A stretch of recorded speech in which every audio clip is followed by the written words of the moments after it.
Tsaka, aside from that, lahat eh. Yung aesthetics nyo, yung, hindi lang yung speech ko speech ng mga friends niya to, tsaka Yes. friends mo, family, maganda lahat. Talaga naman well curated by Chi and Anton, I have to tell you. Ganda ng lugar. My dream location talaga is to be married in a museum. So I'm happy that to have that experience. Kahit na nakutlot. Oo nga eh. Hindi pumunta friends ko. Bakit na? Joke. Paano ang everyday life ko dito? Almost in the house. I mean, that's the life of a freelancer naman. So I work mostly from home.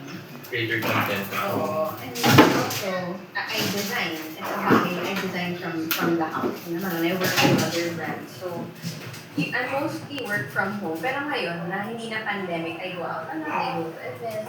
Ako, si Anton. How was your relationship in our country? Sir. Natuto ako maglaba, natuto ako magluto, natuto ako maghugas ng chicken and everything. Oo, talaga. Parang So, just to be growing. clear, si Anton kasi sa Manila, Don Anton. Hindi naman. Somebody would be packing bags for him. Somebody would, Sino? Ako naman, ganun din eh. Doon dyan, ano din ako. Si Anton yung spoiled lang. Pero si Anton, because of living by yourself here, you learn that you have the talent for cooking. That's why. Yes, yes. actually, siya, mahilig na siya magluto before coming here pa. Ako ang dito lang talaga natuto ng dito. Magluto, to do my laundry, to clean the bathroom, all those Bailey, anong ginagawa I mo? just learned that here. Kasi doon niya ka rin. Hindi na. Hindi mo. Ikaw pa, ang office hours mo. Yan na Okay. Minsan may morning calls. Nilalakad mo lang to work or So, what's I your take a ride? bus.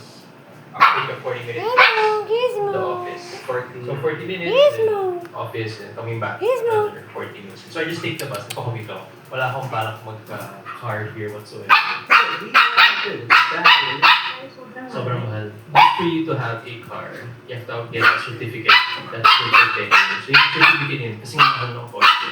So just to give you perspective, Toyota Altis Altis here is 4 million pesos. Sa Manila, parang mga 1 million na yun. okay. So parang times 1. Tama ba ako in saying, parang it's the government saying na huwag na kayo mag-kotse. Yes. Pag-commute na kayo kasi maganda naman yung system. I mean, I love commuting here. That's one of the best things here in Singapore. I think it's so easy to commute. Ang linis ng... Grab lang, grab. Um, Grab car. Kasi gamit ko yung card niya.